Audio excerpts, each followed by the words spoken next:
سابق deputy superintendent Adiala jail محمد اکرم سمیت 4 ملازمین کو نوکری سے نکال دیا گیا۔ افسران کے خلاف ذہنی مریض قیدیوں کے سیل میں حوالاتی کے قاتل کی انکوائری جاری تھی۔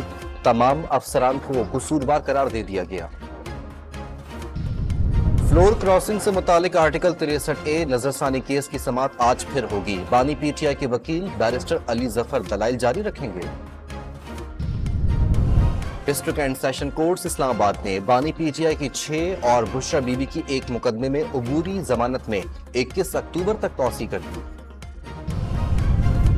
لیگی سینیٹر عرفان صدیقی کی اسلام آباد میں مولانا فضل الرحمان سے ملاقات۔ آئینی ترمیم پر تبادلہ خیال۔ پیپلز پارٹی کی وفد کی بھی جمعیت علماء اسلام کے سربراہ کی رہائش کا آمد۔ سیاسی صورتحال پر گفتگو۔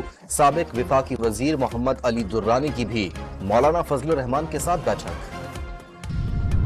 اسرائیل کا بیروت پر ڈرون حملہ، 6 افراد شہید اور 8 زخمی۔ 24 گھنٹے کے دوران شہادتوں کی تعداد 46 تک پہنچ گئی۔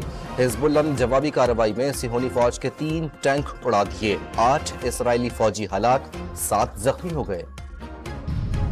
امریکی صدر نے ایران کی جوہری تنصیبات پر اسرائیلی حملوں کی حمایت سے انکار کر دیا۔ کینیڈا، فرانس، جرمنی، برطانیہ اور جاپان سمیت G7 ممالک کا بھی امریکہ سے اتفاق۔ میزائل حملوں کے بعد ایران پر نئی پابندیاں لگائی جائیں گی، جو بائیڈن کا بیان۔ اقوام متحدہ کی سلامتی کونسل کا اجلاس، امریکہ کا پاسدارانہ انقلاب پر پابندی لگانے کا مطالبہ۔ اسرائیل، امریکہ اور ایران کے درمیان جنگ چھیڑنا چاہتا ہے، روس کا الزام۔ اسرائیل تنازع بڑھانے کے اقدامات سے باز رہے، چین کی تنبیہ۔